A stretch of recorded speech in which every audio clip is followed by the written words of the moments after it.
第4章，與其他生命體一樣嘅生活。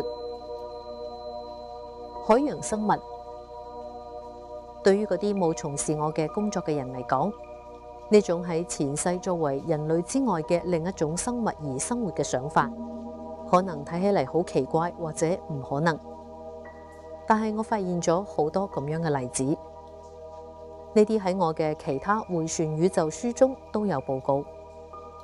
喺我哋完成地球學校之前，我哋必須知道成為一切係咩嘢樣。呢個意味住我哋必須以各種可能嘅形式體驗生活。如果我哋以線性嘅方式思考，咁人類喺課堂行程中嘅位置會比較遲。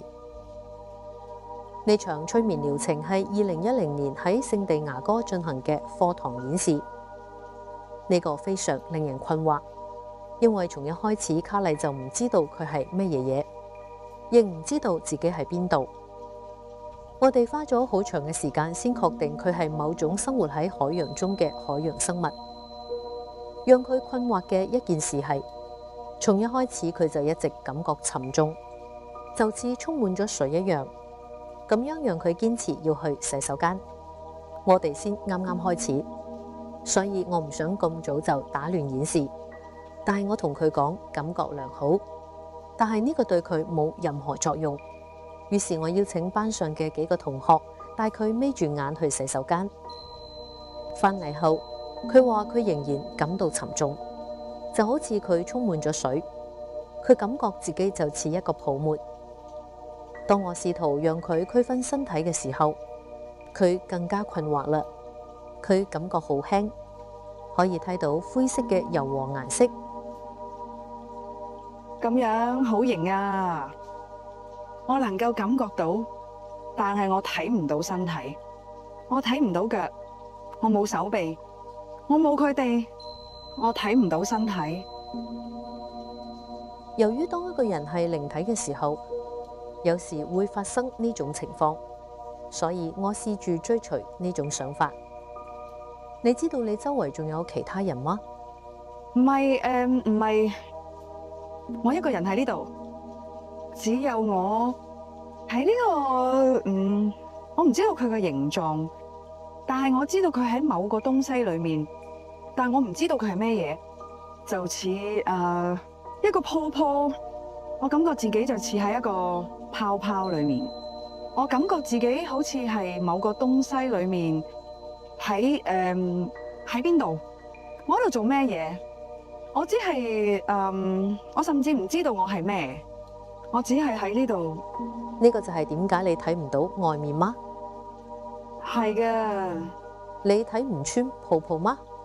唔係，佢好靜默，佢就係呢種灰色。我甚至唔知道世界嘅盡頭，亦唔知道有咩嘢能夠將我帶到外面嘅某個地方。佢好困惑，我知道佢冇辦法從呢個角度理解佢，所以我讓佢移到氣泡外面並觀察佢，咁樣佢就能夠更好地了解包圍佢嘅嘢。然後佢突然驚呼道：我喺卵裏面啊！我喺卵嘅裏面。佢對呢個發現感到非常震驚。就係嗰個顏色，就係嗰個灰色喎。當你喺裏面嘅時候，你睇唔到；但係當我喺外面嘅時候，我可以看到我喺一粒卵裏面。所以呢個就係你冇身體嘅原因嗎？係嘅，佢睇嚟似一隻鳥蛋喎。讓我哋睇睇鳥蛋喺邊度。我哋可以擴大我哋嘅視野。鳥蛋坐落喺邊度啊？哦，就似喺一個山洞裏面。佢唔似鳥巢咩嘢咁，而係一隻蛋。我喺一個山窿裏面嘅蛋裏面。困惑。我唔知道自己喺度做咩嘢。好啦，我哋可以透過呢種方式擴大我哋嘅感知，並睇到更多。你想睇睇係咩嘢生咗蛋嗎？想啊。鳥蛋係從邊度嚟㗎？係一隻鳥，我唔知道係咩嘢鳥，但我睇到藍色。盡你嘅努力去描述下。唔係羽毛，佢哋更似係非常光滑嘅，冇羽毛嘅，就似樸狀嘅翅膀。你嘅意思係更似皮膚而唔係羽毛嗎？係嘅，你能夠講得出佢有幾大嗎？大啊，因為佢係一個大鳥蛋。呢隻鳥塊面係黑色嘅，但係非常漂亮嘅藍色，一種尖尖嘅臉。直到催眠演示結束後，我先產生咗一個想法，呢個係一種海洋生物，咁或者係復活。當我研究嘅時候，佢哋係黑色嘅，絕對似一隻長住翅膀嘅鳥。至少你喺安全嘅地方。如果你喺山洞裏面，冇咩嘢可以傷害到鳥蛋。佢開始發出奇怪嘅聲音，咩嘢話？細聲。蟲啊，蟲啊。好啦，咁我哋繼續前進，直到從蛋中出嚟嘅時候，點樣從蛋裏面出嚟呢？睇睇你自己喺度做緊咩嘢。佢做咗個動作，得出去到外面去，到外面去。佢做咗個用頭撞擊嘅動作，出去，要花好長時間。我要出去，依家就要出去。我將時間壓縮到佢終於從鳥殼裏面出嚟嘅時候，我話出嚟好唔容易，咁樣會令你好吃力。依家你破殼啦，身體點樣？冇咩嘢。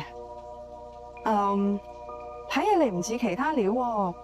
我唔係藍色嘅，我有啲灰色。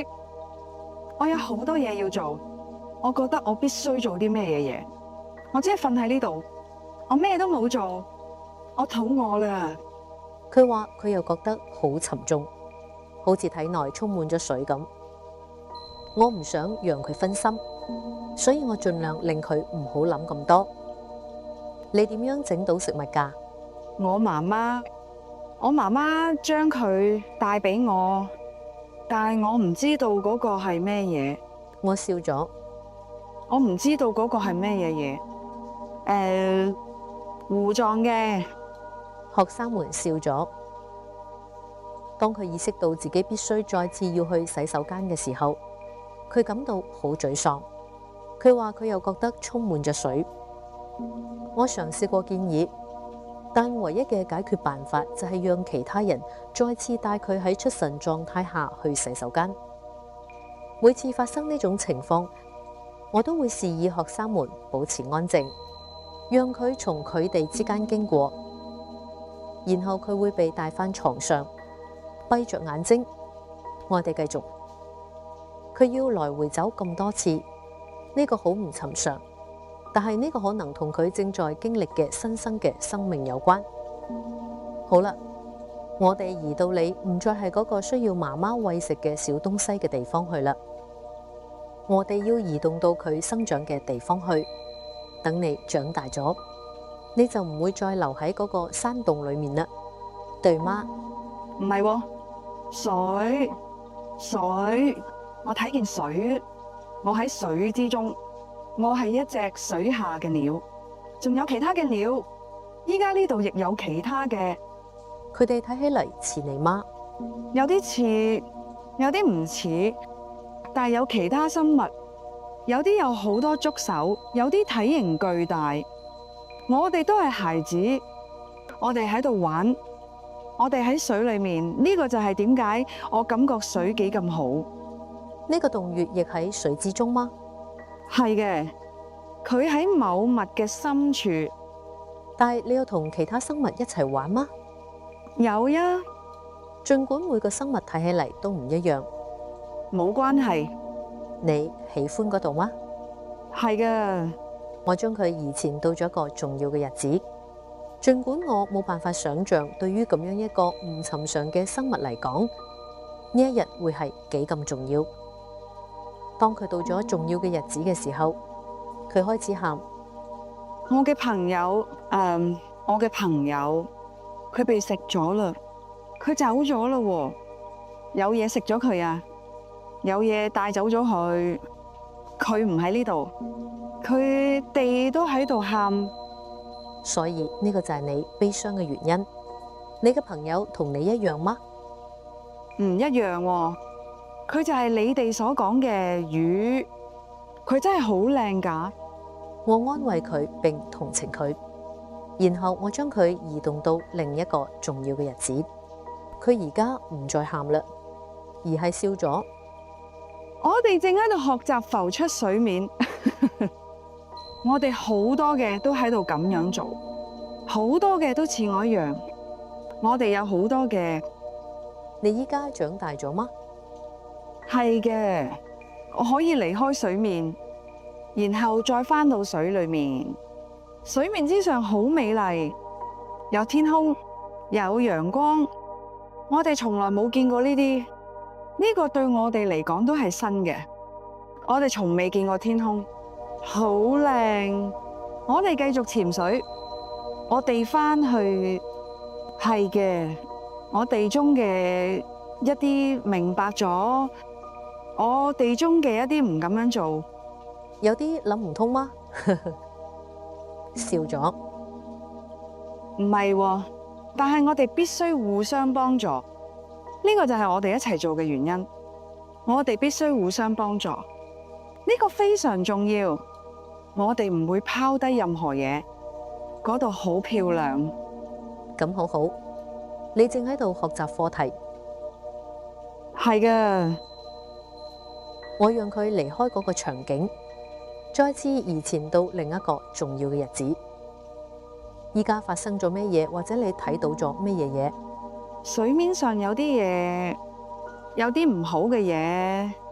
水下面嘅每一個都好不安，非常不安，因為水面上有啲唔好嘅嘢。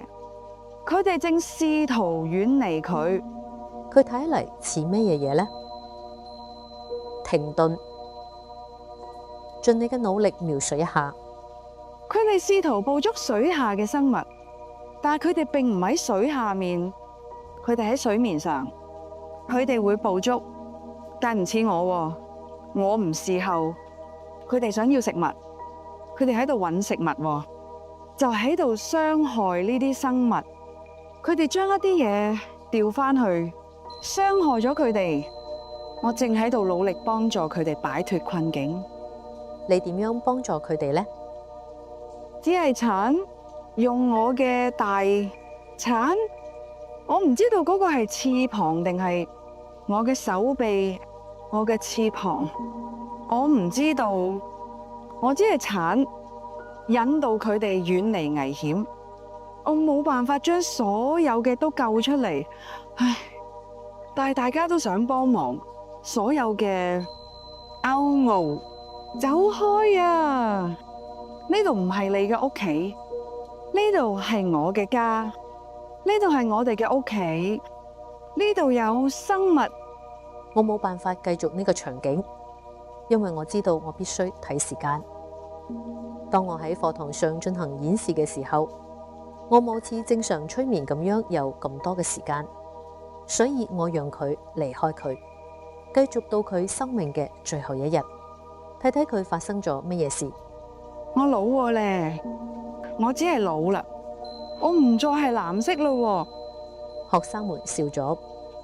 唔係藍色嘅，關於我出世嘅時候嘅顏色，有啲灰色。你仲喺水裏面定係喺水上面？我仲喺水下面。我老啦，我唔再似以前咁樣行動咯。但係我有好多好多朋友，佢哋都喺呢度。你哋一直喺一齊，總係互相幫助，唔係咩？係嘅，我哋有時間讓我走。我老咧，你嘅生活過得好好，唔係咩？係嘅，我哋做到啦。佢哋嚟咯，我哋過住美好嘅生活。然後我將佢移到一切都結束嘅時候，佢離開咗身體，喺身體嘅另一邊，佢深吸咗一口氣，鬆咗口氣。你可以睇得出佢好高興能夠擺脫嗰個身體。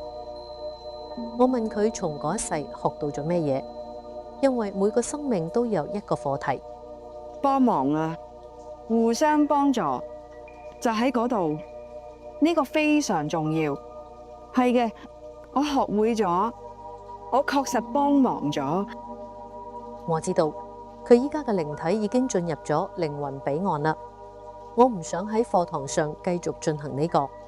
我知道我必須向佢哋展示點樣進行治療，所以我讓佢離開並召喚咗潛意識。我問佢點解選擇讓卡麗睇到嗰種奇怪嘅生活。佢需要記住呢一點，佢需要記得幫忙。有時佢會忘記，佢需要記住。佢依家確實喺生活中幫助別人，唔係咩？係嘅，佢做咗好多嘢，但係有時佢忘記咗，並唔係每個人都同佢一樣，而佢需要幫助佢哋，唔係佢喺邊度，而係佢哋喺邊度。有時佢會忘記佢哋唔喺佢所在嘅地方，呢個就係我哋做我哋所做嘅事情嘅原因。佢需要喺佢哋嘅層面上同佢哋建立聯繫，呢個好重要。佢必須讓自己適應佢哋所處嘅位置。嗰個係一種相當奇怪嘅生活。嗰一世嘅佢到底係咩嘢樣嘅存在呢？海洋生物，佢嘅課題係學習幫助。呢個係一件相當奇怪嘅事，我冇諗到會咁樣。我亦唔認為佢係咁樣。我哋都笑咗。佢知道佢經歷咗好多事情，佢唔識得嗰個人。佢發現並唔係每個人睇起嚟都一樣，但無論身在何處，每個人都需要幫助。呢個就係我哋必須做嘅，就係提供幫助。潛意識繼續話佢知佢嘅人生目的以及佢要做咩嘢嘢。佢唔可以唔再次去洗手間。呢次潛意識亦懲罰咗佢。佢話佢試圖令佢舒服啲，但係佢好緊張，所以別無選擇，只能夠讓佢再次起床並被帶到洗手間。至少我認為全班同學正喺度研究，如果喺佢哋嘅一次催眠中出現呢種情況，應該點樣做？哦，係嘅，我哋同佢傾過，佢對自己咁樣做，呢個就係佢所做嘅。佢會變得緊張，你會睇到佢瀨尿。學生們笑咗。佢返嚟嘅時候，你會喺呢度，咁樣我哋就可以繼續啦嗎？我哋邊度都唔去，我哋一直都喺呢度。雖然麻煩，但只係肉體啫。係嘅，呢個好麻煩。當佢返嚟瞓落嚟，我哋確實等待，因為我哋有好多事情要同你講。笑咗。我哋同佢講咗，呢個就係點解佢今早冇飲咖啡，因為佢知道佢會因為咁樣而想尿尿，佢一緊張就會尿尿。而家佢感覺好好多啦，再亦冇分心嘅事啦。佢哋繼續回答佢嘅問題，並就卡麗嘅丈夫同佢嘅問題提供建議。然後係身體問題。喺催眠開始前，卡麗提出咗一個相當奇怪嘅請求，呢個係我從未聽講過嘅，當然亦從未諗過要問潛意識。但係我心諗，如果我唔問，我點知道潛意識嘅能力呢？我親眼目睹過佢創造奇蹟，我又有咩資格批判呢？我發現呢項技術正喺度不斷發展演變，佢有自己嘅生命力。所以我一直喺度學習潛意識嘅新功能，睇起嚟冇任何限制。卡麗話佢罹患乳癌，醫生想要進行乳房切除手術，佢唔想做如此激進嘅手術，所以佢揾到咗一位願意做乳房腫瘤切除術，僅切除腫瘤而唔切除整個乳房嘅醫生。呢個好有效，佢被認為已經痊癒。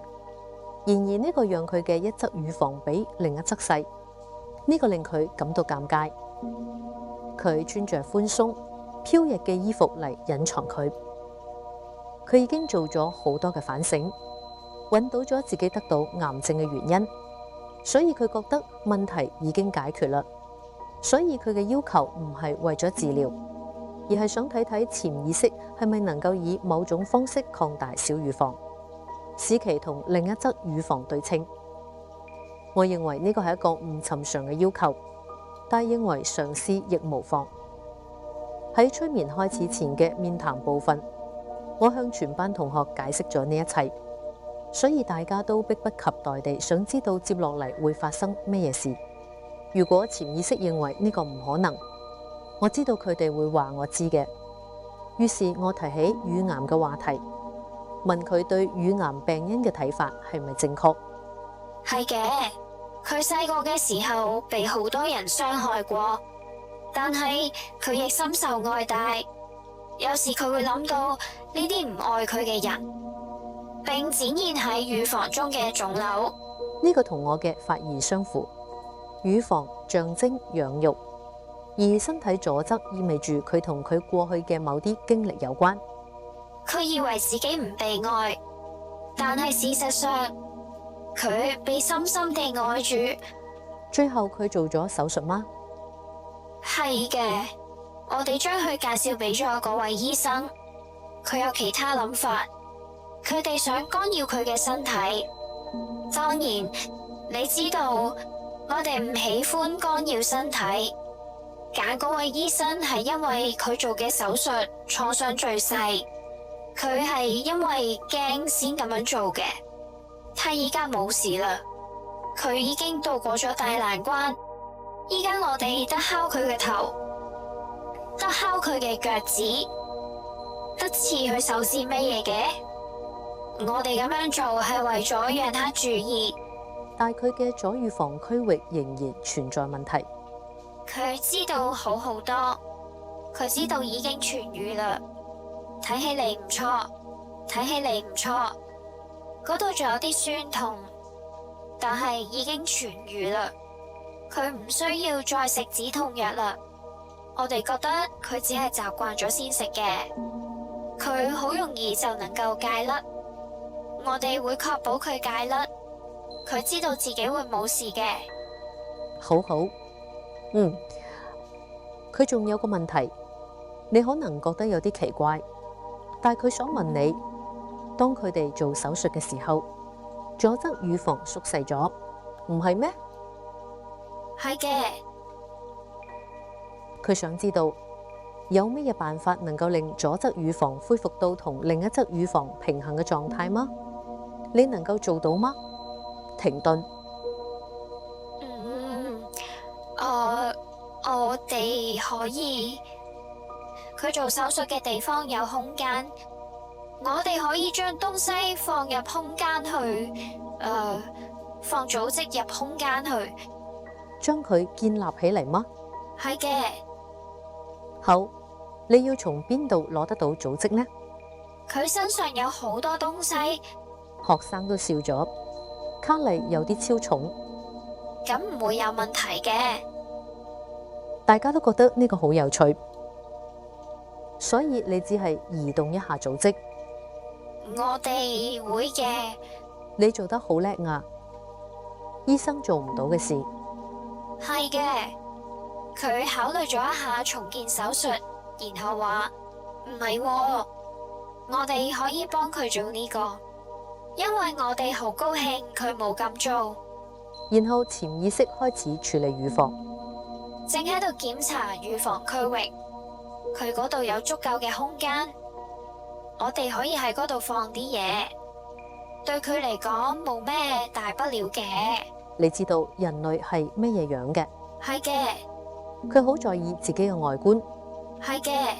然後嚟從身體其他部位拉出組織，放入嗰個空間嗎？係嘅。咁樣佢就能夠同另一側齊平了嗎？係嘅。呢個會花好長時間嗎？唔會，唔會。佢會注意到嗎？係嘅，係嘅，佢會嘅，佢會笑嘅，佢注意到嘅，佢會注意到嘅。大家都笑咗。我決定依家係時候提出另一個一直困擾我嘅問題啦。我知道潛意識可以一邊繼續工作，一邊同我傾偈並解答我嘅問題。我提到咗另一個個案，亦係喺芝加哥嘅一個課堂上嘅演示嘅。由於女士嘅膝蓋軟骨完全被侵蝕，疼痛難忍，佢原本計劃接受雙膝關節置換手術。佢哋將原本冇嘅軟骨替換咗，佢嘅膝蓋依家一切正常。嗰堂課上嘅每個人都以為我創造咗一個奇蹟，但係我知道自己與此無關，我只係個引導者，潛意識先係真正做事嘅人。嗰堂課之後，我開始喺其他課堂上用嗰張錄音帶當作例子。關於潛意識從邊度獲得軟骨，一直存在住許多爭議。既然身體裏面有軟骨，咁潛意識係咪從身體其他部位移植咗一啲軟骨呢？呢個同卡麗喺呢次催眠中遇到嘅情況好似。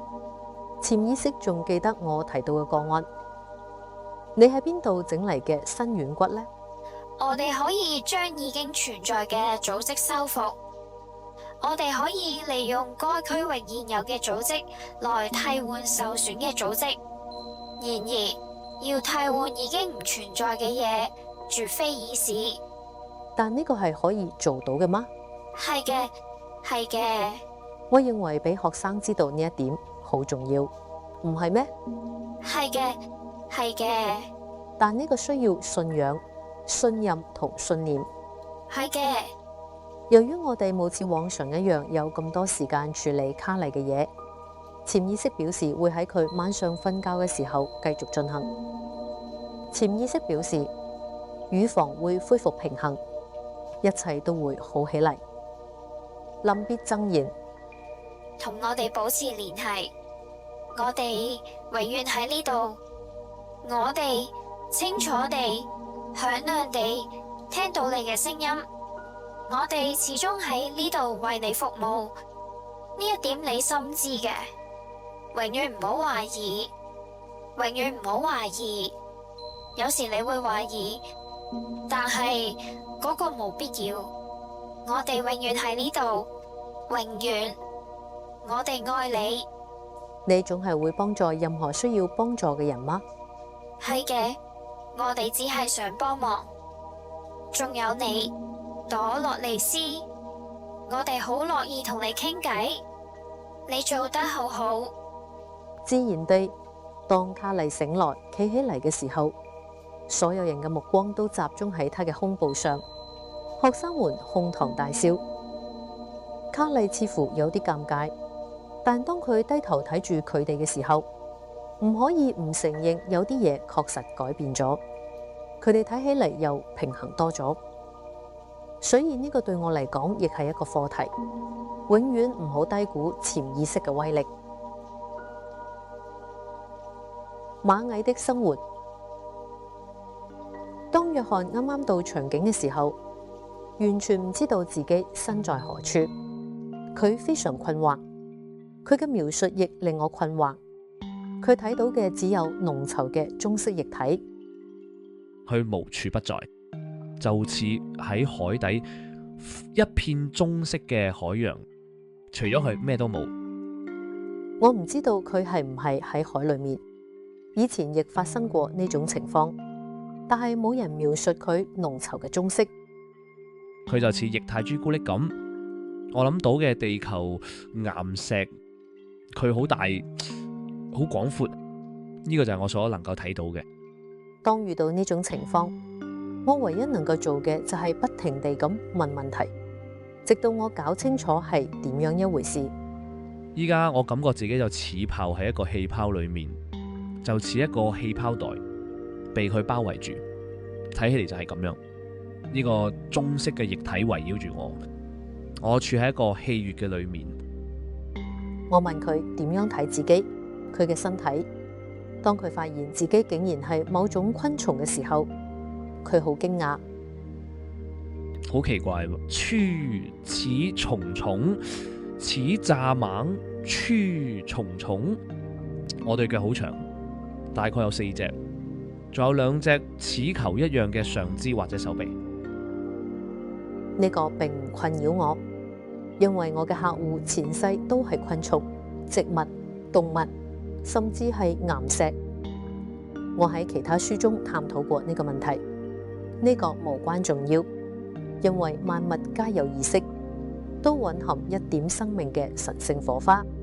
我總係似探索所謂嘅正常前世一樣嚟探索佢，因為潛意識揀佢係有原因嘅。似附屬物嗎？係嘅，我會話我係棕色或者黑色嘅，也許係一隻螞蟻，螞蟻感覺啱啦，也許係棕色嘅水，係嘅。依家我係一塊石頭嘅上面，水從我身上流過，也許我上面有一片葉子，水從葉子上面流過，所以你感覺唔到自己係水裏面，唔係冇浸親，冇呀，我係就等佢過去，然後繼續前進。我諗我正喺返屋企嘅路上，結果淋到雨咯。意外發生咗嗎？我諗計事情就係咁樣發生啦。我壓縮咗時間，直到佢到咗屋企，並讓佢描述一下。嗰個係一個鳥巢，可能係一棵老樹上。我嘅朋友、家人或者其他任何蟻睇到我返嚟都會好高興。你哋都住喺呢個鳥巢裏面嗎？係啊，我哋一齊做嘢。似一個殖民地嗎？係嘅。嗰個鳥巢好大嗎？唔係，佢相當細，佢隱藏喺一根平放喺地上嘅木頭裏面，中間已經腐爛咗啦。你直接走入去就得啦。呢個鳥巢係個好適合嘅地方，我哋揾到咗佢，然後我哋建立，我哋用木頭裏面嘅木纖維，喺森林裏面能夠揾到嘅任何嘢，樹木、樹葉。你哋有專屬自己嘅空間嗎？定係你哋都住喺一齊呢？我諗我哋係共享嘅，我哋每隻蟻嘅空間都唔完整，嗰個都係我哋共同嘅。冇幾耐之前你提到咗家庭，你有家庭嗎？我覺得自己就係一個家庭，就係冇家庭，我係一個獨立嘅個體。我覺得自己係個男性。我想知道佢嘅工作係咩嘢？佢大部分時間都喺度做啲咩嘢？搜索覓食、搜尋覓食食物。你係獨自一蟻定係同其他蟻一齊呢？我依家只係睇到我自己。你喺邊度揾食物嗎？喺樹葉下，喺黑暗中，有時喺樹上。你食嘅係咩嘢呢？都係啲蔬菜同植物。我冇見過動物或者其他昆蟲，也許會食樹葉。你會將呢啲帶返去巢穴裏面嘅嗎？會啊，仲會同其他蟻分享。你喜歡嗰度嗎？我感覺自己融入其中，而且我正喺度為當地作出貢獻，做一啲需要做嘅事情。所以係嘅，我感覺好好。然後我將佢移前到一個重要嘅日子，睇睇咩嘢對螞蟻嚟講係重要嘅，應該會好有趣。睇起嚟木頭被沖走咗咯，我孤身一蟻，我估喺水漲起嚟咯，將鳥巢同所有嘅嘢都沖走咗咯，佢哋飄走咗咯。依家我孤身一蟻，我企喺梨園牧夫，亦就係我嘅屋企只有幾英尺嘅地方。我知道佢被沖走咗啦，我只係喺度諗，我依家應該點樣做呢？也許其他嘅都喺木頭裏面嗎？喺鳥巢裏面嗎？係嘅，佢哋可能冇事，我唔知道應該點樣做。我可以試下重新開始。呢個係你第一次獨自一蟻嗎？係嘅。你一直都係團體中嘅一員嗎？係嘅。感覺好好喎，我諗我會試住揾佢哋喎，而唔係重新開始嗎？係嘅，我去揾佢哋，我會順住木頭被沖走嘅方向走，我企住喺樹葉同泥土，我諗我睇到咗嗰根木頭啦，睇起嚟就似我冇睇到嗰度有任何蟻。佢仲喺水裏嗎？唔係，佢喺地上係乾嘅，佢被沖咗上岸咯喎，然後就沉咗落去。嗰邊有一隻蟻，我唔識佢嘅，也許嗰群蟻團比我想象嘅仲要大，我只係唔識得佢。其他嘅螞蟻都出咗去覓食咯喎，我唔知道佢哋係唔係蕩失路啦。也許其中一啲喺水中就死咗嗎？裡面睇嚟好乾燥，我覺得其他蟻可能喺木頭飄走嘅時候就出咗嚟咯喎，所以佢哋冇屋企可以返，除非佢哋能夠揾到，所以我要從我嚟嘅地方返去，睇睇我能唔能夠揾到其他蟻。所以你能夠引導佢哋？係啊，我返到頭先嘅地方，佢哋開始聚集起嚟啦喎，我帶佢哋返到原木所在嘅地方，話佢哋支木頭去咗邊度，揾到佢哋令我鬆咗一口氣啊！佢哋一直喺度諗佢哋嘅屋企發生咗咩事，點解會發生？佢哋由樹林裏面走出嚟，就發現已經冇屋企可以返去咯。係嘅，同你一樣。所以依家佢哋終於揾到咗屋企啦。雖然屋企喺另一個地方，但佢哋鬆咗一口氣。以前亦發生過呢種情況，我哋好高興返屋企，能夠幫助蟻們揾到返屋企嘅路，我感到好重要。所以你扮演咗一個重要嘅角色。係嘅。當我再次將佢帶到另一個重要嘅日子時，佢眼前一片漆黑，佢冇辦法繼續落去。你已經唔喺鳥巢裏面啦咩？唔係，我唔咁樣認為。我感覺自己同人哋格格不入。當呢種情況發生嘅時候，我知道當事人已經逝去咗啦，再亦睇唔到任何痕跡啦。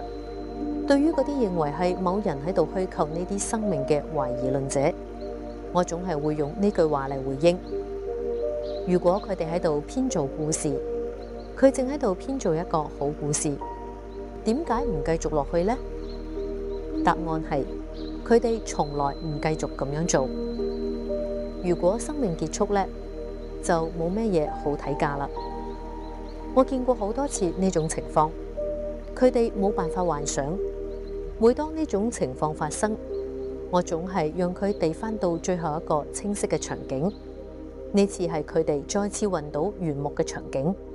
確認呢一點後，我讓佢返到佢生命嘅最後一日。咁樣我哋就能夠知道佢發生咗咩嘢啦。你睇到咗咩嘢？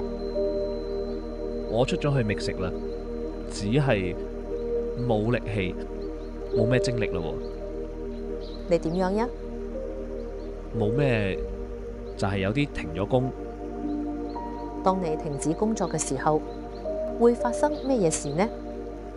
就似我去瞓覺嘅一樣，瞓低就好啦。我會掛住我嘅朋友們，但即使冇我，佢哋亦係繼續生活。咁你瞓低之後會發生咩嘢事？睇起嚟似個黑色嘅瀑布之類嘅，我應該上去。你依家脫離咗肉身嗎？係嘅，肯定係嘅。身體唔需要啦喎。你睇得到你嘅身體嗎？係嘅，佢睇起嚟似一隻螞蟻。就瞓喺嗰度。係嘅。所以依家你睇到嘅似垂直瀑布一樣嘅嘢嗎？係嘅，瀑布或者係某啲嘢正喺度墜落。我應該沿住嗰個大致嘅方向往上走。我不必爬上瀑布，但我可以喺空中靠近瀑布。脫離肉體，感覺好嗎？冇關係，真係冇咩分別。依家我睇到咗一朵雲咯，仲有一啲喺我嘅面前，我哋好高興見到彼此，睇起嚟仍然似螞蟻，佢哋睇嚟似螞蟻喎。但佢哋好高興你能夠到咗嗰度。係啊，係啊，係啊。依家有咩嘢地方要去嗎？我諗我哋喺度等緊俾人叫喎，我哋一齊喺嗰度等，然後我哋會繼續往上走。咁有啲似係停車區，一個等候區，有人叫我哋啦，我哋知道咩嘢時候該走，然後會發生咩嘢事呢？就似一次批判或者回顧，一次人生回顧之類嘅。我做過足夠多嘅呢類回溯分析，知道一個人過世後必須去會議或者議會度進行人生回顧。生命嘅形態似乎並唔重要，但我覺得呢個蠻有趣嘅。一隻螞蟻嘅人生回顧會係咩嘢樣嘅呢？有人喺嗰度問你問題嗎？更似係個指導喎，有人喺嗰度回答問題或者幫助你。佢長成咩嘢樣嘅呢？我睇到嘅係人，灰白頭髮、灰白鬍鬚嘅男人。我哋應該討論一下，我學到咗咩嘢？你做得點樣？你做咗啲咩嘢？我話我唔明白，我應該學到咗咩嘢？家庭團結，成為更偉大事業嘅一部分，犧牲。佢話我做得好好，呢啲都係好事。你學習咗課題嗎？係嘅。依家會發生咩嘢事？我要休息一陣，也許會玩一玩。係嘅，我有一啲空閒時間，休息玩，去探索，去太空飛一飛。喺被叫喚之前，你都係自由嘅。睇起嚟，我依家就喺太空裏面，大部分時間都好黑，一啲星星，一啲行星，我喺度諗接落嚟要去邊度。如果我唔做啲咩嘢，我就會覺得無聊。我喺度尋找係咪有其他人可以同我一齊玩。我睇到咗一個人，我諗係我以前識得嘅人。所以你哋只係一齊喺嗰度漂浮並探索事物嗎？聽起嚟好無聊。我諗我哋都傾傾佢同我嘅近況。我話佢知我最近喺度做緊咩嘢，佢亦聽住呢，佢最近出走探索咗星球啦。我諗我哋又要返到一齊度過咗嘅人生啦。係嘅，我哋呢世一齊做啲咩嘢吧？佢哋仲未準備好迎接我哋。但係你喺度做計劃。係啊，我哋今世一齊吧。你覺得叫你嘅人會同意嗎？會啊。所以你對去邊度做啲乜嘢嘢，有乜嘢要講嘅嗎？係嘅。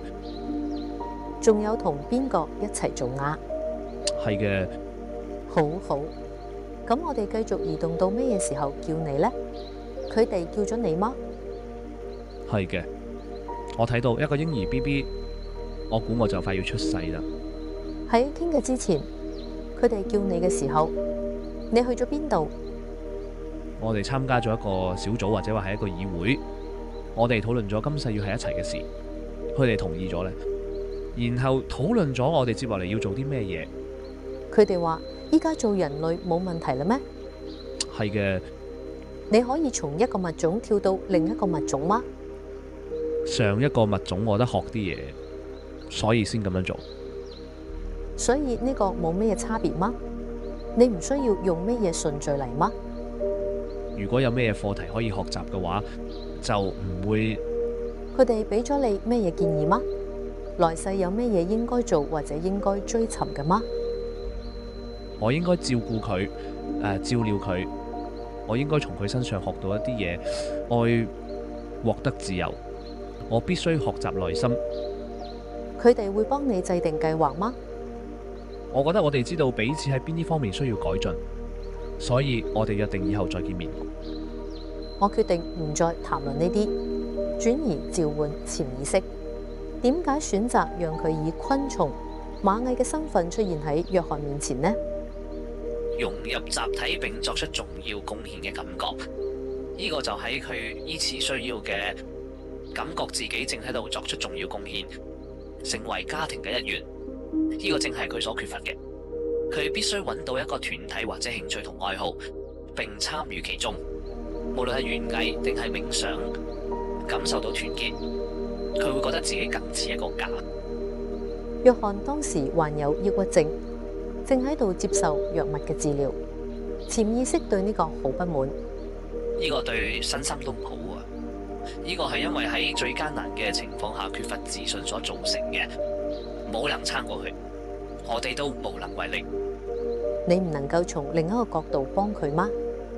唔得，佢唔會接受幫助，太固執了。我哋想讓佢擺脫抑鬱，唔係咩？佢只需要開口。去問問佢，睇睇你同意唔同意佢幫忙。好嘅，咁太好啦喎。係嘅，佢同意咗啦喎。你打算點樣幫佢？呢個會係一個過程。佢需要幫助嘅時候，必須主動尋求幫助。要擺脫困境，亦需要一個過程。我知道有時候可以立即治癒，但呢個唔一樣嗎？對佢嚟講，呢個過程會更好。呢個學習過程以後，佢可以借鏡，佢會感覺更輕鬆，笑得更多，以更容易相處，更放鬆。如果佢審視自己，就會發現隨住時間嘅推移，佢會改變。你覺得藥物治療點樣？有用嗎？依家佢可能係一根拐杖，一根拐杖。隨住時間，佢可能就唔需要咯。但係佢依家需要依根拐杖嚟建立信心喎。呢個過程會建立信心喎。佢必須堅持落去。要係佢能夠重新開始冥想就好啦。佢當初係點樣令自己陷入抑鬱嘅呢？孤立無援，冇人能夠平衡佢嘅思緒，冇人能夠阻止佢嘅負面想法，所以佢嘅情緒只能夠不斷滋長。佢冇人可以傾訴嗎？冇，佢唔想。呢度有幾個個人問題，下一個係永恆嘅問題，人生目的。去幫助別人，唔批評他人，接受自己嘅本來面目。如果佢睇到有人需要幫助，就開口問，只係咁樣啫。睇到需要就去滿足佢。呢個將有助於緩解抑鬱。對啊，仲有自信。隨後潛意識對佢嘅身體狀況進行咗檢查，佢吸煙導致肺部受損，但係佢唔願意戒煙。我哋對此無能為力，因為我哋冇辦法違背任何人嘅自由意志。佢哋確實同意對約翰胸口嘅一啲可能為癌前病變嘅痣進行手術。約翰擔心自己嘅生命即將結束，但係呢部分係由於抑鬱症。潛意識話可以，有可能，但我知道如果佢喺完成任務前就放棄，就只能夠重新開始。潛意識話呢個唔太理想。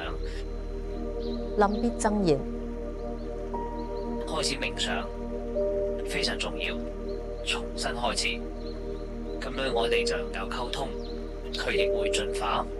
冇錯，冥想能夠提升佢嘅振動頻率，仲有鍛煉，呢個會令佢嘅心臟強健，心情亦會好轉。大鳥，我嘅另一個客戶瑞秋嘅前世係一隻大鳥。呢隻鳥嘅生活平淡無奇，經歷咗各種各樣嘅冒險。其中一次，佢因為闖入咗另一隻鳥嘅領地而遭到咗攻擊。當佢臨終嘅時候，瞓喺森林地面上，仰望天空，睇到一隻巨大嘅白色發光鳥飛嚟，將佢送往靈魂彼岸。睇嚟，迎賓者會根據其生命經驗嘅唔同而呈現出多種形態。呢個將喺逝去靈魂能夠認同並感到舒適嘅嘢。當佢回頭睇自己嘅身體嘅時候，佢睇到一隻黑色嘅鳥瞓咗喺地面上。依家佢已經離開咗身體啦。我知道佢可以從唔同嘅角度去睇整個人生。每個人嘅生命都有其目的，每個人嘅生命都有其課題。你認為你從嗰段人生中學到咗咩嘢？享受獨處，同大自然相處，感覺真係好。嗰個係一種平靜嘅生活。你認為嗰段人生嘅意義係咩嘢呢？唔怕孤獨，幫助需要幫助嘅人係件好事。無論你身在何處，嗰份愛總係都喺度。而且無論你受傷或者死亡，生命都唔會帶嚟痛苦。冇痛苦，愛總係存在，因為嗰隻鳥本身就係一種愛。佢彷彿喺度偷睇時空同天空。佢誕生於光。依家離開身體後，打算做啲咩嘢嗎？我諗我只係喺度休息。然後我讓佢飄離嗰隻鳥，並召喚潛意識。我總係會問嘅第一個問題係：點解佢向佢展示嗰一世？佢需要展翅高飛。呢個係一個好好嘅比喻。做你自己，唔好害怕做自己。佢係上帝嘅孩子，佢嚟到呢個世界上，用佢獨特嘅方式，用佢身上散發出嘅點點光芒嚟代表上帝。只有佢能做到呢一點。如果佢唔展翅翱翔，做返自己，佢就唔係喺度表達上帝嘅旨意。上帝將佢放喺呢個世界上，係為咗佢嘅使命。當然呢個引出咗一個永恆嘅問題，佢嘅目的係咩嘢呢？愛，佢確實給予每個人愛，佢亦確實愛每個人。佢擁有好多愛，亦接受好多愛，但係佢唔相信自己，佢就自覺自住，佢克制住自己。呢個對佢嘅健康不利。佢需要能夠用語言表達，佢必須表達。佢嘗試過好多事情，但都失敗咗。佢害怕失敗，佢必須再試一次。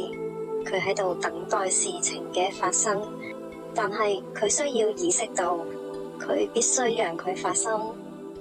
拖延症影響咗佢嘅健康。我將注意力集中喺呢一點上。佢嘅脊椎上生咗一個腫瘤，醫生當然想做手術。佢背部同頸部嘅問題係因為感覺自己承受嘅壓力超過咗自身嘅體重。潛意識立即將腫瘤切除咗。時間已經過咗去啦，冇必要啦。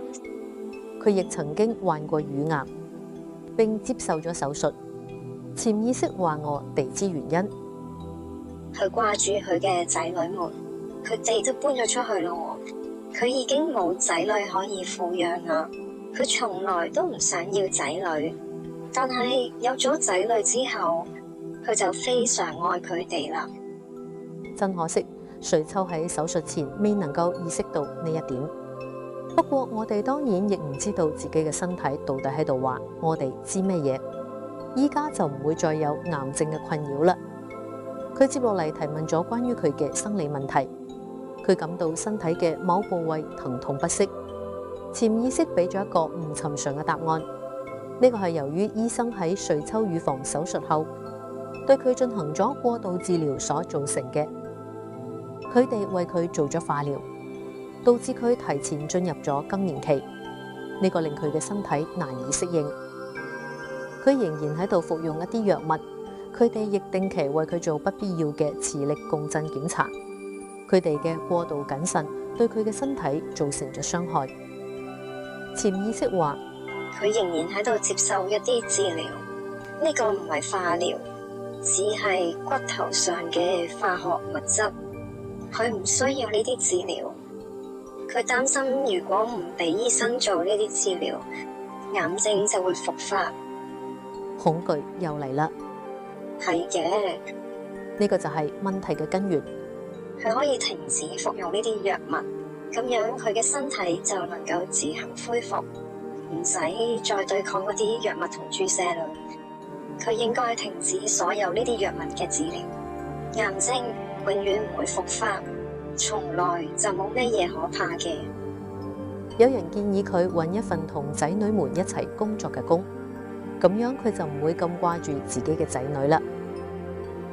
臨別贈言：善待自己，唔好對自己太苛刻，亦唔好苛責自己，要有耐心，行動起嚟。我會一直喺呢度幫助佢，佢嘅恐懼已經消失，佢只係需要享受生活。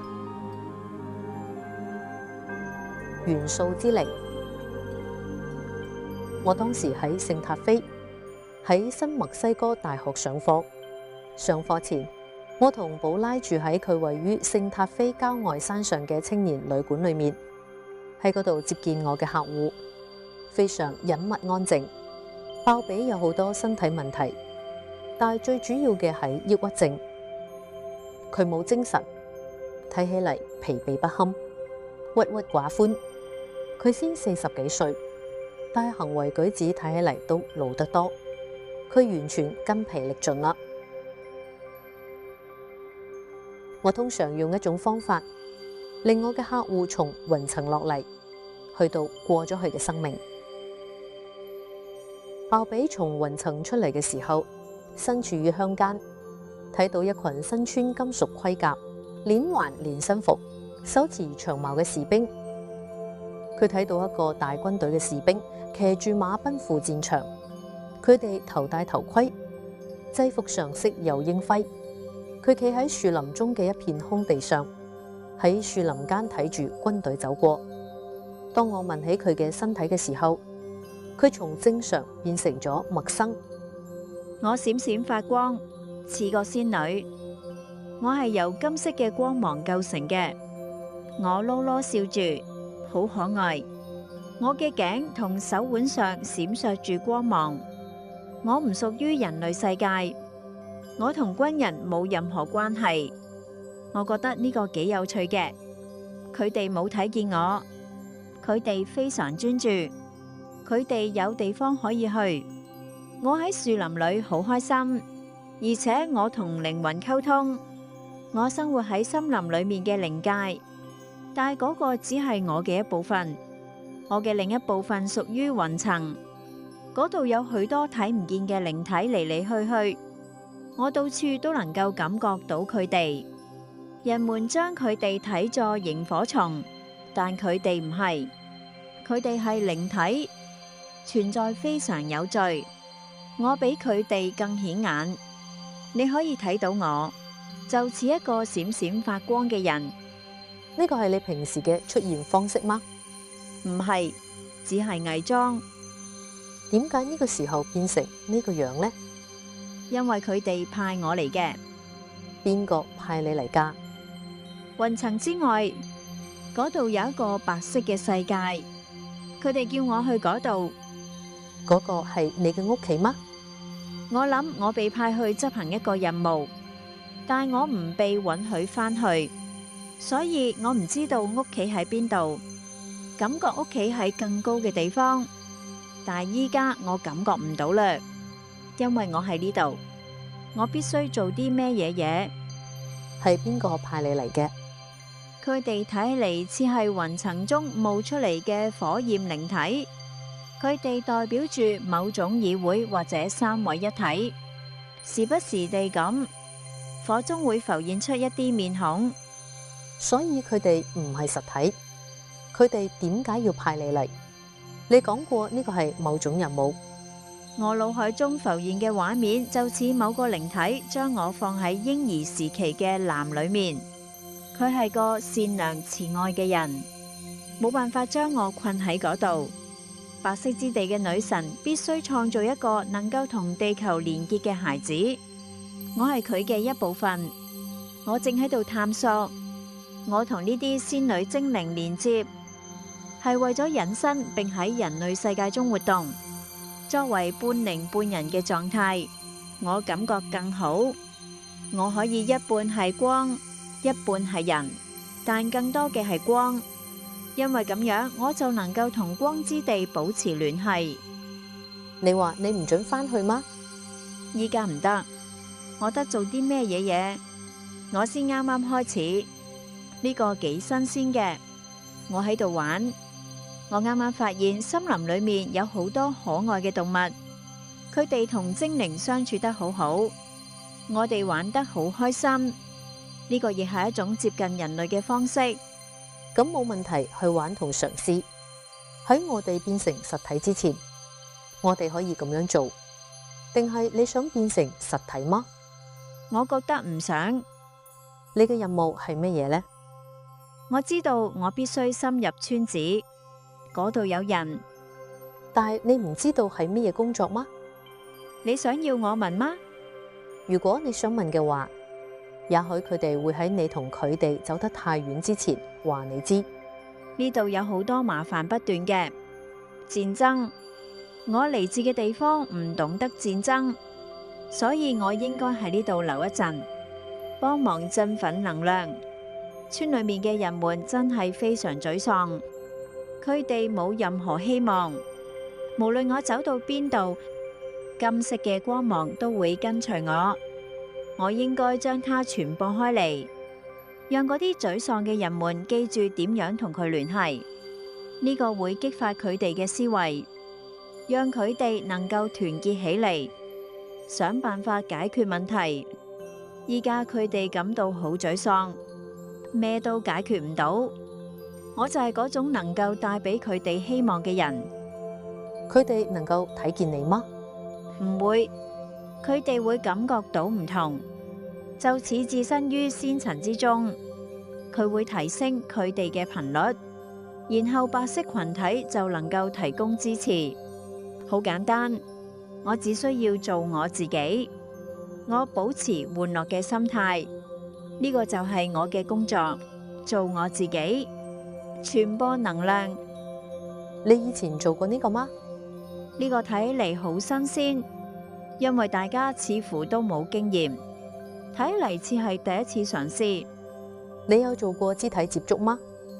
我以女性嘅身份生活喺埃及，但我並非純粹嘅人類，我一半係精靈，一半係人類。我絕對比呢種仙女般嘅生命更似人類。我生活喺一個類似女祭司嘅世界。我絕對係一個完整嘅人類，但我嘅能量感覺唔似肉體，而係好高大。嗰次任務嚴肅好多，嗰個係一個非常重要嘅時期。喺嗰次生命到嚟之前，聖能已經降臨，並同人類融合咗好長一段時間。事情就係咁樣嘅。我同好多咁樣嘅生命體一樣，佢哋正喺度進化。實驗同玩，唔係，感覺唔似，感覺就似地球同星系正喺度做一件嚴肅嘅事。呢個係一段重要嘅生命，世界嘅命運即將改變。呢度有好多烏雲密布，需要做好多重大決定，需要思考好多更深刻嘅諗法。講啱嘅話，做啱嘅事真係好重要。因為後果可能非常嚴重。當時你在場好重要，係嘅，但唔係因為我有咩嘢特別之處，而係因為呢個對每個人都好重要。你當時有做你嘅工作嗎？我睇嚟唔太開心，我覺得我壓力好大，因為後果太嚴重啦。我哋呢啲星際靈體，並唔係所有人都變成星際靈體，有個責任決定點樣領導其他人。聽起嚟好嚴肅，感覺好似亦冇太多嘅愛存在，感覺仲唔壞，但絕對更似靈性精神社會。當你回憶嗰段人生嘅時候，你認為你完成咗你應該做嘅事情嗎？你嘅意思係話我哋消失咗，雖然冇任何進展，但亦唔痛苦。我哋付出咗好多努力，持續咗好長時間，亦付出咗好多貢獻，但係最終都係冇能夠堅持下去。我哋以一種美好嘅方式消散咗，但係依家我過住淘氣嘅生活。我喺樹林裏面聞住嗰啲碩大無比嘅花香，我玩得好開心。我被迷住咗啦，睇住花兒嘅深處，萬物皆會說話。佢散發住金色嘅光芒，我覺得一切都咁有趣。喺你嘅任務中，你話你應該去同人們交談或者做啲咩嘢？哦，睇嚟我唔急住去喎。你想要我去嗎？佢玩得太開心咧，有啲猶豫要唔要繼續執行任務。不過佢都係去咗村子，報告咗佢嘅所見所聞。一個非常平淡無奇嘅生活，身邊都係啲平淡無奇嘅人，有好多老鼠。我喺夜裏四處走動，喺街上穿梭，睇起嚟似個鬼魂。儘管我根本唔係鬼魂，呢度嘅空氣中整日都彌漫住好多恐懼嘅氣氛，而呢個都係人們負面情緒造成嘅。佢形成於黑暗嘅口袋中，我晚上會清理佢哋，以便人們第二日能夠更清晰地咁思考。第二日佢哋就唔會咁驚啦。啱嘅，佢甚至唔會存在，因為我會將佢移除。佢哋周圍嘅死亡製造咗好多恐懼。我係一個元素靈體，我嘅工作就係呢個。讓我哋繼續前進，睇睇係咪發生咗任何重要嘅事情。我第一次出現嘅嗰片樹林附近嘅鄉村裏面，有一場戰爭嘅場景。對我嚟講，因為我唔太理解血腥，我以前從未見過。一開始我以為睇到嘅係漂亮嘅紅花，後來先意識到，從遠處睇呢個並唔困擾我，但係當我走近嘅時候，一切都變得非常醜陋。戰鬥期間，你需要喺嗰度做啲咩嘢嗎？唔完全需要，我比較似係個旁觀者。依家我可以返屋企啦，我覺得惡心，唔想留喺呢度。我冇必要留喺呢度。屋企係白色嘅世界嗎？係㗎。感覺點樣呢？有位女士帶我返嚟，呢度就似一個秩序井然嘅社會。呢度有好多走廊，佢非常安靜。人們用心靈交流，似乎每個人都毫不費力地咁工作同行動。有啲人喺小隔間裏面工作，有啲人就喺台上工作。每個人都好自由，可以隨意打卡上落班。有啲外星人坐喺台旁邊工作。我哋都係某種意義上嘅研究人員。你嘅工作係咩嘢？我同議會嘅成員有聯繫，但我係比較年輕嘅一個。我唔參與重大決策，我有啲邊緣化。不過我仲係被允許進入議會廳。我比嗰啲坐喺辦公台前工作嘅人更自由。喺議會成員們嘅眼裏面，我就似個細路。我仍然喺度學習，但我理解呢一切嘅能量。我覺得非常舒服，一切都好熟悉。呢度絕對係我嘅屋企，一切都唔需要解釋。我知道所有嘢。我唔係長老，但我非常智能。你仲喺度閃爍嗎？唔啦，我依家係光之人啦。我有好多空閒時間，而且我花咗好多時間同星星對話。我諗呢個就似某種星系。當大家都好忙，我仲未接到全部任務，我就坐喺嗰度琢磨仲有咩嘢要做。我唔知道自己係唔係想離開。我哋嘅工作非常有秩序，不過我對呢個就冇咩意見啦。但我意識到仲有其他嘅事情。我自問上天，我係咪應該參與一啲其他嘅事？呢個幾乎就似你生活喺你嘅現實世界，某日晚上瞓着咗，醒嚟就發現自己身處喺另一個世界呢？有啲似改變現實。你講嘅係同時身處兩個地方嗎？我唔喜歡呢種夾喺中間嘅感覺，我感覺怪怪嘅，似係被撕裂咗一樣。我唔知道我跳出團隊思考係咪正確，因為佢哋如此優秀，如此充滿愛心，我哋都訓練咗咁多年，工作亦做得好好。我唔知道想要其他嘢係咪錯誤，我諗呢個只係好奇心，但我唔知道好奇心係唔係錯。咁佢點樣講？佢哋真係唔知道，呢個只係發生喺我同天上之間嘅事，所以議會冇話你知。冇，呢個只係我閒暇時會做嘅事。我思考住其他現實中發生嘅事情。你知道未來你會擁有一個叫做鮑比嘅肉身嗎？同一個人就同白色世界相連。嗰度太靚啦，你點解想離開呢？呢個更似係我夜裏醒嚟，不斷思考，然後呢啲思考又令我瞓着咗，又喺其他嘅地方醒嚟，仿佛正正係因為思考，你先開始體驗佢。但我內心深處唔想惹麻煩，唔想令事情複雜化，唔想做超出我哋社會智慧範圍嘅事，所以我唔知道呢個係點樣發生嘅。難道冇人可以問問題客嗎？佢哋咩嘢都知道，唔係咩？就算你唔講，佢哋可能亦知道你喺度做咩嘢。沒錯，我從來冇諗過呢個問題。我要去揾嗰位長老之類嘅女士，佢話喺我哋呢個社會，每個人都有自由意志，但係自由意志亦意味住好多責任。我唔應該用對錯嚟思考，因為咁樣行唔通。佢話我內心深處對責任嘅認知比當時更早，呢個喺當時睇嚟並唔合適。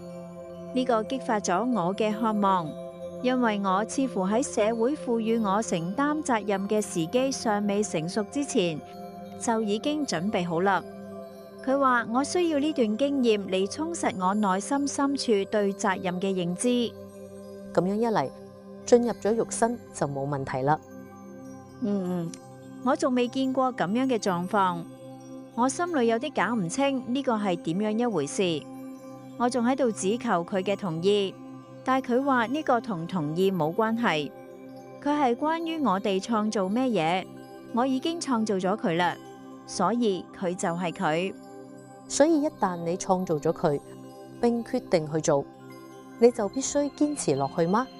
係嘅，你必須完成你嘅創造。你係喺嬰兒時期進入咗名為包比嘅肉身嗎？我好似以前有過其他人類生命。我覺得呢個冇咩嘢唔啱。你總係好奇，渴望學習。你覺得成為包比呢個身體點樣呢？我喜歡佢，佢感覺自己仍然同呢度嘅目的、同長老們、同光、同工作保持聯繫，而且佢仍然井然有序，所以呢個好容易理解。但係點解包比小時候身體上會有咁多問題呢？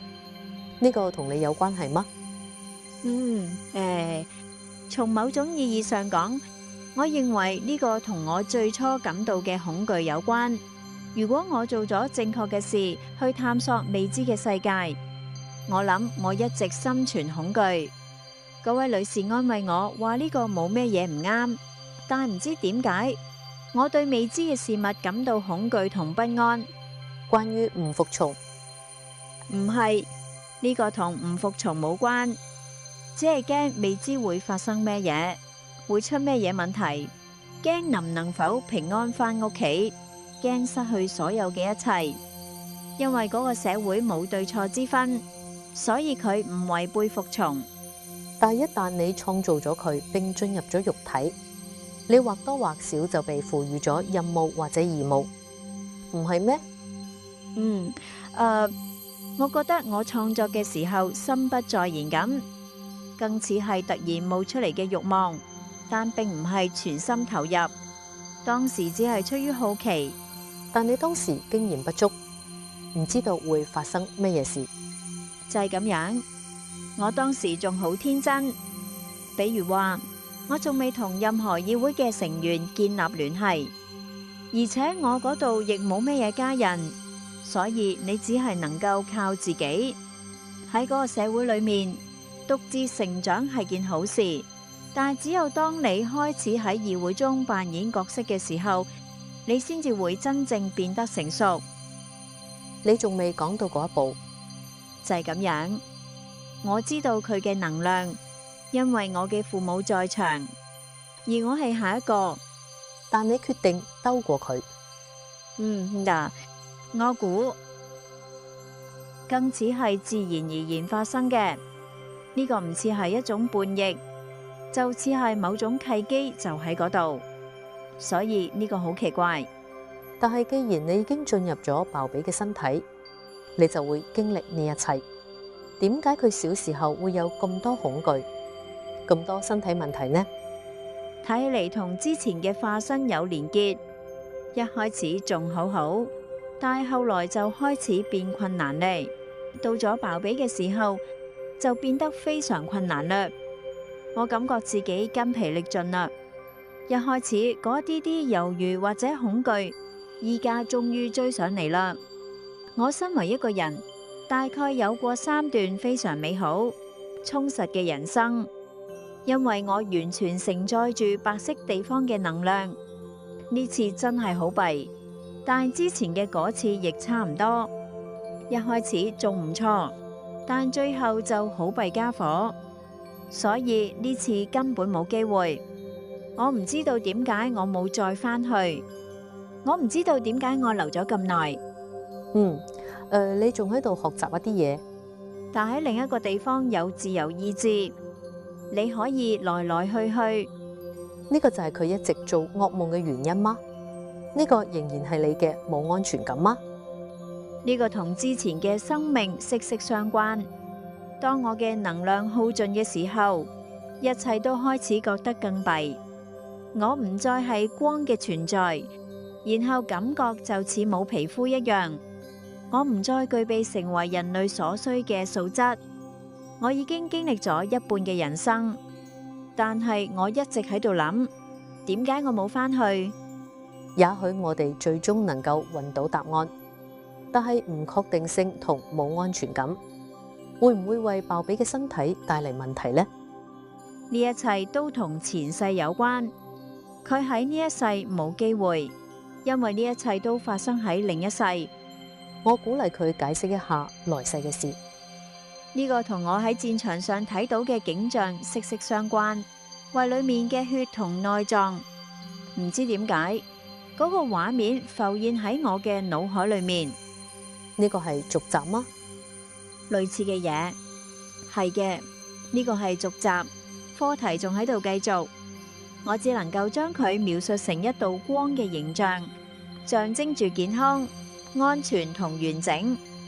然後光就熄滅咗啦，光芒消散，只係剩低血肉同冇皮膚嘅內臟，佢哋全都變成咗細菌，被害蟲啃食殆盡，睇起嚟就似一塊令人作惡嘅死肉。我建議佢唔好繼續保留嗰個影像。佢哋話鮑比嘅小時候依然存在嗰個影像。我諗也許佢返到身體裏太快啦，因為我知道靈魂經常被送到休息地嚟抹去類似嘅嘢，咁樣就唔會影響下一世。顯然地，佢返嚟得太快啦，記憶仲未被抹去，或者係因為已經冇光可以照入嚟啦。你應該返去補充能量。我知道，我點解冇咁樣做呢？佢揀依家嘅家庭，係因為佢哋同另一個世界息息相關。我建議佢放下一切。我哋要改變佢嗎？依家我哋可以為鮑比嘅身體注入一啲光嗎？你要我去同社會講嗎？去同佢哋傾傾，話俾佢哋知你一路走嚟犯咗一啲錯誤，並問佢哋應該點樣彌補。只要你仲活喺鮑比嘅身體裏，我哋希望呢具身體快樂無憂。嗰位女士見到我真係好高興。佢話：你點解咁耐先返嚟呀？我被困咗喺冒險裏面啦。佢就似我嘅母親一樣，佢知道情況越來越弊，想知道我點解唔早啲返嚟。佢哋都好慈愛。依家議會嘅成員們都離開會議廳，都嚟呢度同我傾偈。呢位女士俾咗我好大嘅安慰。佢睇得出我攰到壞咗啦，佢攬住我，幫我充電。佢精力充沛。我仲未走得太遠，以至於我已經忘記咗恢復正常嘅感覺係點樣嘅。感覺好似我所有嘅細胞都喺度排出嗰啲唔起作用嘅嘢，感覺好正常。佢從腳開始，鮑比確實感受倒充咗電，並且感受倒充咗電對佢身體嘅影響。佢主要係情感上，我變得非常害怕，就似一個喺商場裏面迷路嘅細路。佢將我放入佢嘅體內，當我重新充電嘅時候，議會正喺度傾談，佢哋太叻啦，我太愛佢哋啦，佢哋太睿智啦。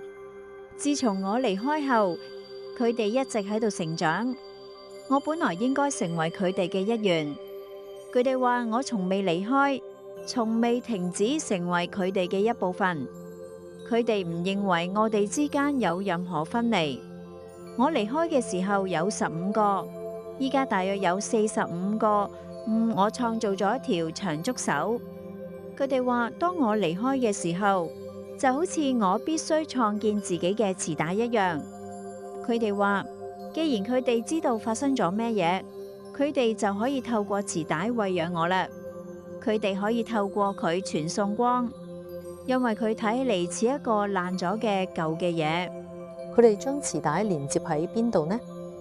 佢就似吸盤一樣吸附喺我嘅身體前面。佢哋話佢哋為我所做嘅感到非常高興。呢個冇錯，呢個俾咗佢哋一個嘗試新事物嘅機會。佢哋支持我，於是我又跳返臍帶裏面，就似一個大滑梯。佢哋依家講嘅係議會正喺個門口保持持續溝通。佢哋可以傳送光，因為以前佢哋無法傳送光，因為呢一切都發生喺夜間。呢個就係點解包比嘅生活如此混亂，冇計劃。唔係，只係喺黑暗中徘徊。依家我同佢哋一樣，由光構成。我亦記得來自另一種生命嘅一啲事情，關於我依家一部分係光，一部分係蝴蝶嘅事實。當佢喺白色嘅地方嘅時候，佢只係白光，但係每次嚟到地球，比如我出去執行任務嘅時候，為咗變成下一個生命，我都會似蝴蝶一樣飛出去。依家佢哋話我知，我有蝴蝶形態，而當我第一次入嚟嘅時候，我冇呢個，因為我冇得到佢哋嘅全力支持。呢啲翅膀似乎就係整個缺失嘅部分。呢個意味住翅膀嘅運動方式可以煽動光，佢能夠令所有嘢都運作起嚟之前，因為冇煽動，光就滅熄咗啦。而喺另一世，一切都好好，我能夠返去，因為我帶住翅膀入嚟啦。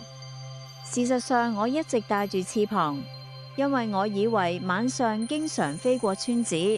佢講嘅喺邊度有光明，邊度就有一切。只要我理解翅膀嘅意思，翅膀代表住快樂。我已經好耐冇快樂啦。佢哋話嗰個係最缺乏嘅原料，就好似我嘅背景係翅膀連接嘅地方，所以嗰度似乎有好多嘢想要變得更強大。身體已經充滿咗光啦，光係完整嘅，翅膀賦予能量。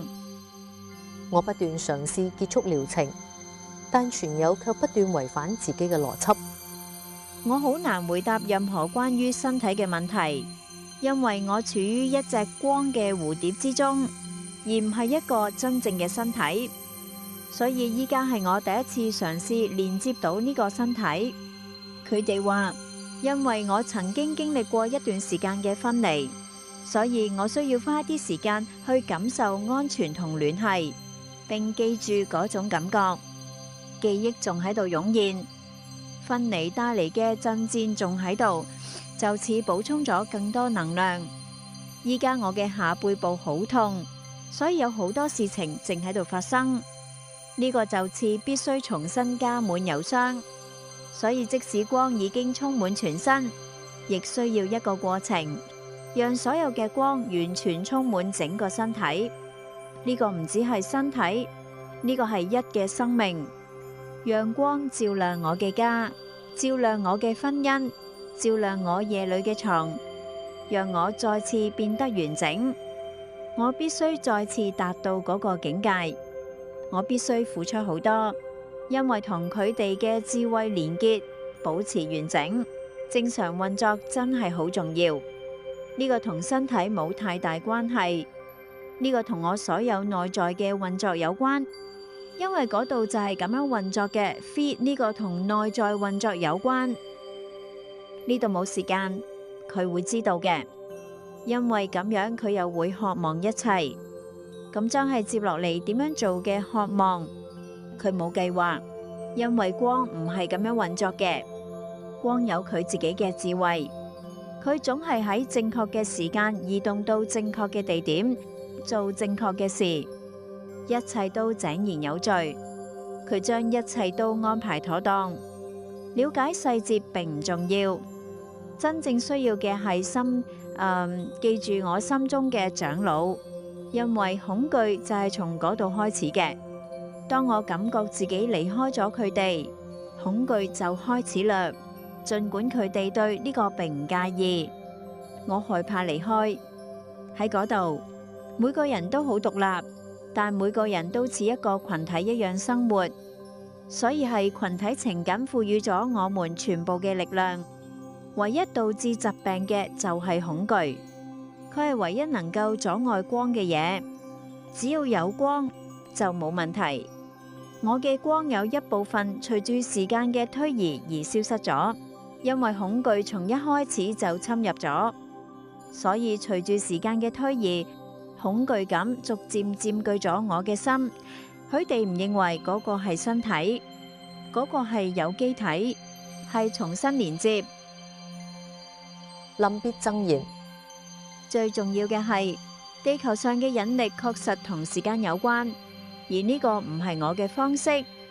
透過時間經驗嚟同自己連結係冇意義嘅，因為呢個只係我為咗旅行而借用嘅嘢。佢哋話唔好假設我係由時間構成嘅，因為咁樣我就會開始同恐懼產生共鳴，而喺另一種震動中冇恐懼，因為冇時間，冇時間就唔會發生任何壞事啦。